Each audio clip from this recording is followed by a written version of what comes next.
नमस्कार, सात संदेश से मैं अनिल कौशिक। दोस्तों, आज रविवार है। विधिक ज्ञान एपिसोड में आप सभी दर्शकों का बहुत बहुत स्वागत है। और हम लगातार पिछले 2-3 एपिसोड से दोस्तों वसीयत को लेकर जो कानून बने हैं उसके ऊपर आपको विभिन्न जानकारियों से अवगत करवा रहे हैं। और आज भी हमारा फोकस जो है वो वसीयत पर ही रहेगा। और मुस्लिम वर्ग में वसीयत के क्या कानून हैं और कुछ हिंदू वर्ग के भी वसीयत के कानूनों की पेचीदगियों के बारे में हम जानेंगे। तो दोस्तों, हमारे सामने बैठे हैं एडवोकेट योगेश जी शर्मा, तो उनसे जानेंगे। आज मेरा सबसे पहला योगेश जी सवाल यही है कि वसीयत को लेकर जो फौजदारी विवाद होते हैं वो कैसे होते हैं, इसके बारे में कुछ स्पष्ट करें। अनिल जी, वसीयत को लेकर सिविल के साथ साथ फौजदारी विवाद भी होते हैं। कई बार क्या होता है कि लालच वंश जिसने वसीयत की है उसके परिवार वाले या कोई अन्य व्यक्ति उसकी फर्जी वसीयत बनाते हैं, फर्जी सिग्नेचर कर लेते हैं, फर्जी तरीके से अंगूठे लगा लेते हैं। तो इसको लेकर भी विवाद हो जाता है। तो जहाँ वसीयत फर्जी तरीके से बनाई गई है या फर्जी सिग्नेचर करके या फर्जी अंगूठे लगा के बनाई गई है, तो ऐसे मामलों में क्या है कि क्रिमिनल कार्रवाई भी होती है।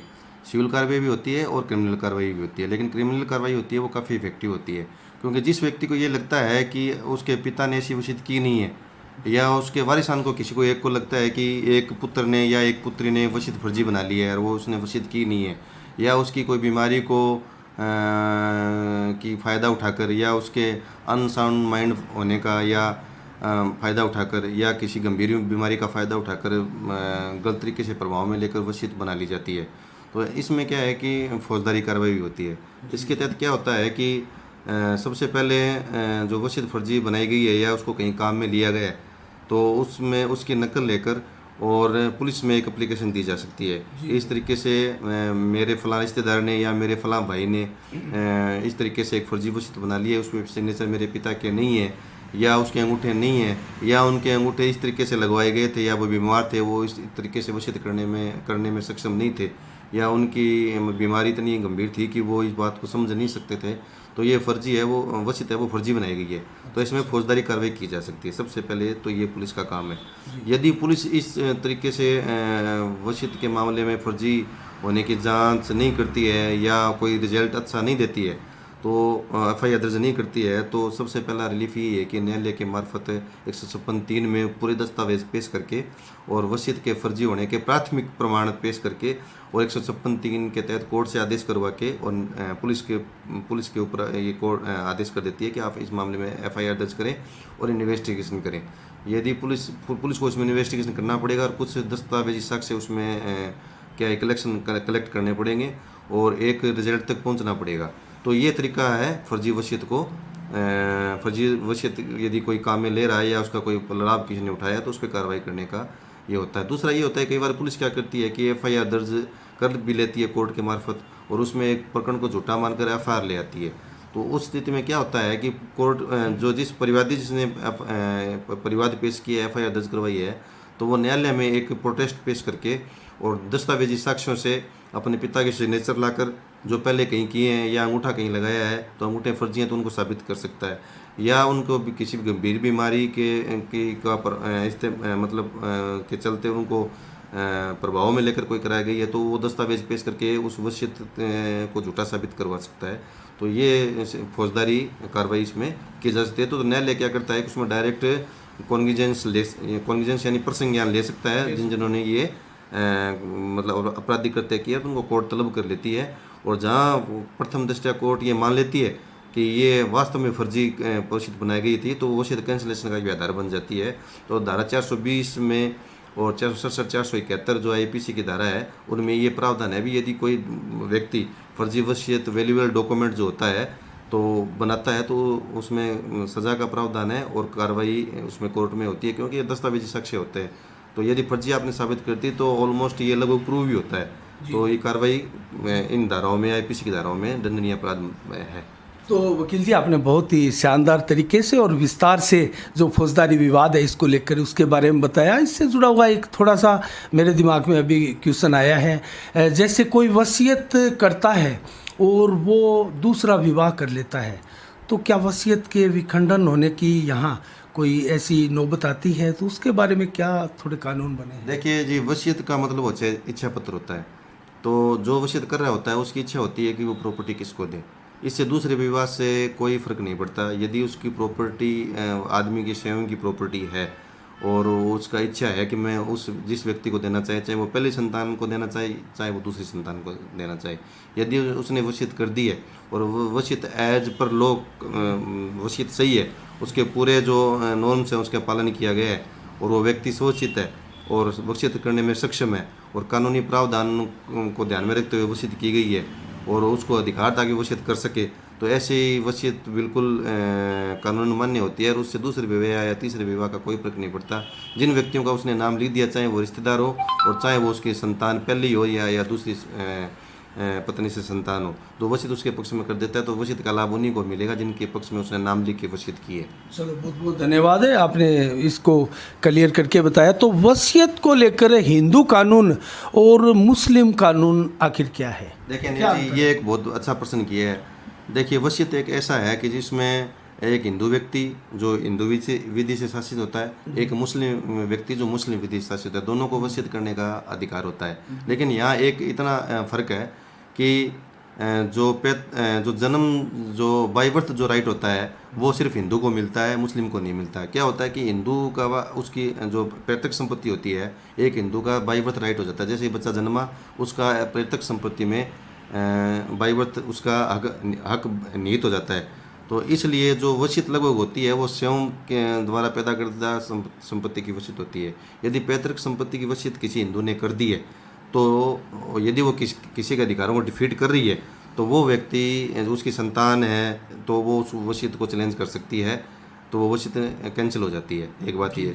और मुस्लिम व्यक्ति जो होता है वो उसमें बाई बर्थ का मुस्लिम में राइट जो है वो नियम लागू नहीं होता है, क्योंकि एक मुस्लिम जिस प्रॉपर्टी उसको मिलती है वो अकेला मालिक होता है और वो चाहे तो वसीयत जिसके पक्ष में चाहे, वहाँ पैतृक संपत्ति वाला मुस्लिम विधि में लागू नहीं होता है, तो वो वसीयत चाहे उसी के पक्ष में कर सकता है।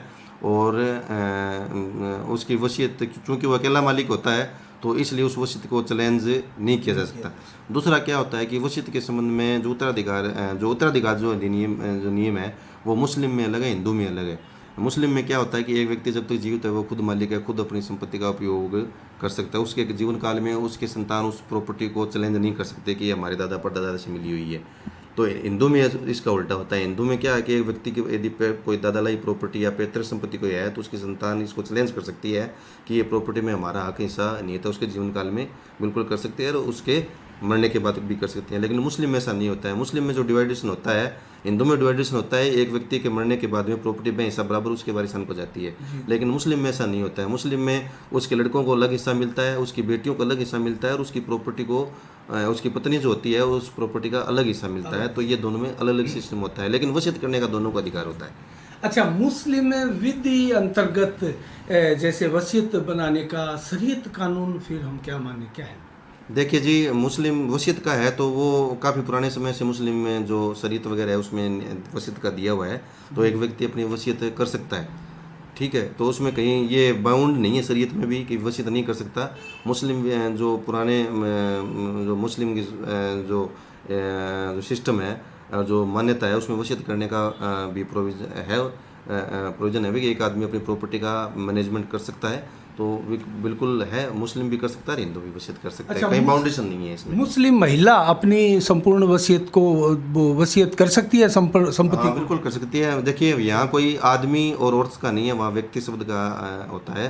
तो वो व्यक्ति शब्द में औरत और आदमी दोनों आ जाते हैं। तो मुस्लिम औरत भी चाहे तो अपनी वसीयत कर सकती है, क्योंकि मुस्लिम में जो व्यक्ति होता है वो उसको प्रॉपर्टी मिल गई तो वो खुद मालिक होता है। वहाँ पैतृक संपत्ति वाला नियम लागू नहीं होता है। तो उसकी ये बाई बर्थ वाला भी जो नियम है वो लागू नहीं होता। तो मुस्लिम औरत है वो कर सकती है।